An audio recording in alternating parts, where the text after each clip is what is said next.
বেশি মায়া ভালো না। মায়া বেশি হয়ে গেলে মায়া কাটাইতে পারবেন না। তুই কি জানোস না ওই বেটা একটা বিয়ে করছিল, 12-13 বছরের একটা বাচ্চাও আছে। আমরা যেখানে যাইতেছি ওকে নেওয়া যাবে না। এমন কোথায় যেতেছ তো যে ছেলেকে নিয়ে যাওয়া যাবে না? আমি ওর ছেড়ে যাবো না। আন্টি, আমার তো মা নাই। আপনি দেখলে আমার মার কথা আমি বুঝা যাই। আপনি আমার আম্মু হইবেন সারা জীবনের জন্য। বাবা, আমি তো তোমার মা হইতেই চাই, কিন্তু তোমার বাবা মানে আমার স্যার তো রাজি না। আপনি একবার খালি রাজি থাকেন, আমি আব্বুরে ম্যানেজ করব। আমি রাজি, বুঝছো? তোমার তো আমি অনেক ভালোবাসি। দেখো না, অফিস ছুটির পর তোমার মাঝে মধ্যে দেখতে আসি। স্যার তো রাজি হইতে চায় না। আমি বলছিলাম স্যারের। আজকে আব্বু আসুক, আমি আব্বুকে বুঝাবো। ঠিক আছে। আরে ম্যাডাম। স্যার আসসালামু আলাইকুম। ওয়ালাইকুম আসসালাম। বসেন বসেন। আপনার ছুটি দিলাম সেই বিকেলে, আমার বাসায় কি করেন? আব্বু, একটা কথা বলি। ভিতরে যাও, পড়তে বসো, যাও। রাত্রে কথা শুনবো তোমার, যাও। বলেন। স্যার আসলে আমি আপনার ছেলের সাথে দেখা করতে আসছিলাম, ওর একটু দেখতে আসছিলাম। আপনি তো জানেনই আপনার ছেলেকে আমার অনেক ভালো লাগে, আমাকে অনেক ভালোবাসে। ওর জন্য অনেক মায়া হয় আমার। দেখেন ম্যাডাম, বেশি মায়া ভালো না। মায়া বেশি হয়ে গেলে মায়া কাটাইতে পারবেন না। স্যার আমি তো মায়া কাটাইতে চাইও না। বেশি মায়া ভালো না। মায়া যখন কাটে যাইব তখন বুঝবেন বাস্তব জীবন কত কঠিন। স্যার আপনি তো জানেন আপনার ছেলেও আমাকে অনেক ভালোবাসে। ও আবেগের কি বুঝে বলেন? ও তো সত্যিই আমাকে অনেক ভালোবাসে, মা হিসেবে পাইতে চায়। তাহলে আপনি কেন রাজি হইতেছেন না? ম্যাডাম, আপনার ব্যাপারটা যত সহজ মনে করতেছেন না, অত সহজ না। আপনার যখন বিয়ে হবে না, আপনার গর্ভে যখন আর সন্তান আসবে, তখন আমার ছেলের প্রতি মায়া কিন্তু আপনার থাকবে না। আর ওইটা নিয়ে কী হবে? সংসার অশান্তি সৃষ্টি হবে। স্যার আপনার সাথে যদি আমার বিয়ে হয়, আমি আমার জীবনে কখনো বাচ্চা কাচ্চা নিব না। আমি ওরেই রাখবো সন্তান হিসেবে। আমি ওকে অনেক ভালোবাসি। স্যার আপনি যদি চান তাহলে আমি আমার মাতৃত্ব নষ্ট করে ফেলবো। তারপরও স্যার আমি ওর মা হইতে চাই। দেখেন, কি বলবো, যেহেতু সব জানি না শুনেই বলতেছেন। আচ্ছা ঠিক আছে, আমি আপনার আব্বার সাথে কথা বলবো। সত্যি স্যার? সত্যি। কবে যাবেন? আগামীকাল। আগামীকাল? আচ্ছা ঠিক আছে, আমি তাহলে এখন আসি। আচ্ছা। আসসালামু আলাইকুম। ওয়ালাইকুম আসসালাম।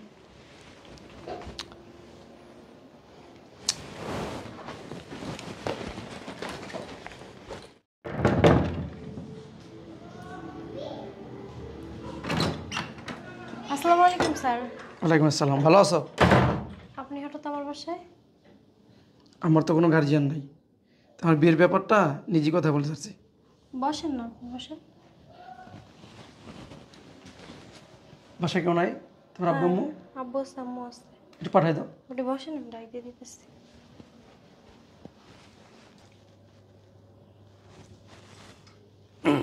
আসসালামু আলাইকুম আঙ্কেল। ওয়ালাইকুম আসসালাম। ভালো আছেন না? আলহামদুলিল্লাহ। তা আপনি? আমি তো ভাবনার অফিসের বস। ও আচ্ছা আচ্ছা। আসলে ভাবনার মুখে আপনার কথা অনেক শুনছি, আপনার খুব প্রশংসা করেও। তা কি মনে করে আসলেন? জরুরি কিছু কথা বলতে আসছি। তা কি এমন জরুরি কথা বলেন শুনি।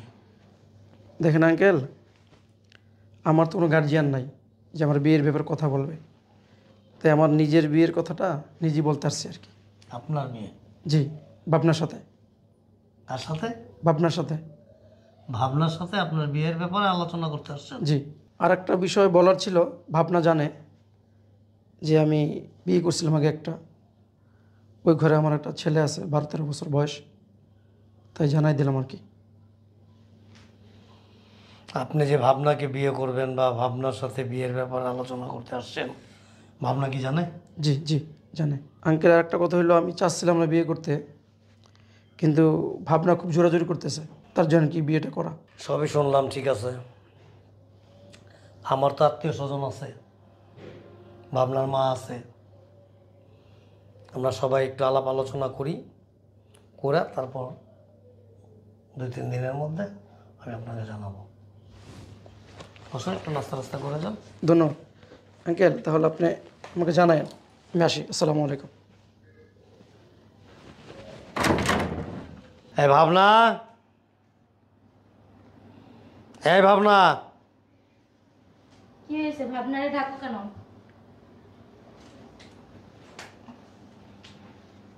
বসো, ভালো করে বসো। বলো। ভাবনার অফিসের বস আসছিল। হ্যাঁ ভালো তো, চলে গেছে।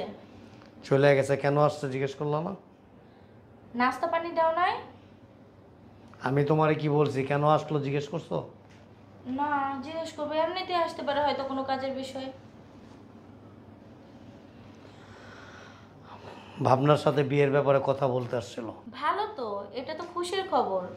মেয়েটা আমার বিয়ের বয়স পার হয়ে যাইতেছে, বিয়া দিতে চাইতেছি, বিয়া বসবে না। এখন যেহেতু ওর বসে বিয়া করতে চাইতেছে, দিয়ে দাও। দিয়ে দাও। বসের ব্যাকগ্রাউন্ড সম্বন্ধে জানো? উনি একজন অফিসের বস। শুধু ওনার ব্যাকগ্রাউন্ড হিসাবে কি জানতে হবে? শুধু ওইটুকুই জানো, উনি একটা অফিসের বস, ভাবনা অফিসে চাকরি করে, আর ওই লোক ভাবনার বস, বাস শেষ। ওই লোক একটা বিয়ে করছিল, তার একটা ছেলে আছে 11-12 বছরের। কি বলো এগুলো তুমি? হ্যাঁ। না না, এখানে আমার মেয়ে বিয়ে দেবো না, তুমি না করে দিও। বিয়েটা তার তুমি বসবে না, তোমার মেয়ে বসবে। তোমার মেয়ে তো পাগল। কি বলো এগুলো? হ্যাঁ, শুধু তাই না, ওই লোকের বয়স কমপক্ষে 45 থেকে 50 বছর বয়স হবে। হায় আল্লাহ, এখানে আমি মেয়ে বিয়ে দেবো না, তুমি মেয়েরে বিয়ে মানা দি- করে দেবো। তুমি বিয়ে দিতে না চাইলে কি হবে? তোমার মেয়ে তাকে বিয়ে করার জন্য উঠে পড়ে লাগছে। আরে আমরা বাবা মা না করলে শুনবে, দাঁড়াও আমি ডাক দিই। ভাবনা, ভাবনা, হ্যাঁ আম্মু, এদিকে আয়। কি হয়েছে? কি শুনতেছি এগুলো? কি? তুই নাকি তোর বসের বিয়ে করবি? হ্যাঁ ঠিকই শুনছি। ঠিকই শুনছি মানে? তুই কি জানোস না ওই বেটা একটা বিয়ে করছিল, 12-13 বছরের একটা বাচ্চাও আছে? তুই আমি যাই সব না শুনে কিভাবে ওই লোকটার পছন্দ করলি? আমার হ্যাঁ ভাল লাগে। হ্যাঁ রে, ভাল লাগে মানে? আমি সব যাই নেই রাজু হইছে আম্মু। কি কয় তোমার মাইয়া? ওই লোক তো তাই বলে গেল। আমি এই সাপ সাপ বলে দিতেছি তোমাদেরকে, আমি স্যারকেই বিয়ে করবো। আর তোমরা যদি স্যারের কাছে বিয়ে না দাও তাহলে আমাকে আর বিয়ে দিতে পারবে না, আমি আর বিয়ে করবো না। তুমি এখন আবেগে ভাসতিছো। যখন তোমার বিয়ে হবে, যখন তোমার সংসার হবে, একটা সন্তান হবে, তখন তোমার সংসারে অশান্তি বাজবে ওই আগের ঘরের ছেলেটা নিয়ে। তুমি কি এটা বুঝো না? তখন প্রতিদিন কি ঝগড়া করবে স্বামীর সাথে? আমি আমারটা বুঝি আম্মু। তুমি তোমারটা বুঝো। শোনো, আবেগ কিন্তু অনেক সহজ জিনিস, কিন্তু বাস্তব অনেক কঠিন। যখনই বিয়ে শাদীর পরে একটা সন্তানাদি নিবা, তখন এই সন্তানরে লালন পালন করতে গিয়া ওই সন্তানকে অবহেলা করবা, বা ওই সন্তানকে লালন পালন করতে গেলে এই সন্তানকে অবহেলা করবা। তুমি কখনো কোনো সময় মাইনে নিতে পারবা না যে এই দুইটাই আমার সন্তান। এরকম মন মানসিকতা কি তোমার আছে? কেন আব্বু, আমরাও তো 3 ভাই বোন। তুমি কি একজনকে অবহেলা করছো আর একজনের ভালোমতো লালন পালন করছো? মনো মাইয়ে কয় কি? তোর বাপের কি 3টে বিয়ে আনলে নাকি? আমার ঘরেই তো 3টা। শোনো আম্মু, এত কথা বলে লাভ নাই তো। তুমি স্যারের সাথে কথা বলে ইমিডিয়েট আমাদের বিয়ের ব্যবস্থা করো। আমি আর কিছুই বলতে চাই না। শুনছো মাইয়ের কথা? কি করবা? একটা কথা আছে না, একটা প্রবাদ আছে না, মিয়া বিবি রাজি কিয়া করেগা কাজী। এখন মেয়েও রাজি আর ওর বসও রাজি। তুমি আর আমি এখন এখানে শত চেষ্টা করেও এটারা ভাঙতে পারবো না, আর ভাঙতে গেলে হিতে বিপরীত হয়ে দাঁড়াবে। সো যেভাবে ভালো হয় সেটাই করো। এলে ওই বুড়া বেটার দ্বারা বিয়ে দিয়ে দেবে মাইয়েটারে। সংসার কি তুমি করবা নাও করবো? কি যে কও তুমি? তোমার মেয়ে ম্যাচুরিট, ওর ভালো মন্দ বোঝার মতো বয়স হয়েছে, ওরটা ওর উপরে ছেড়ে দাও। চলো রুমে চলো।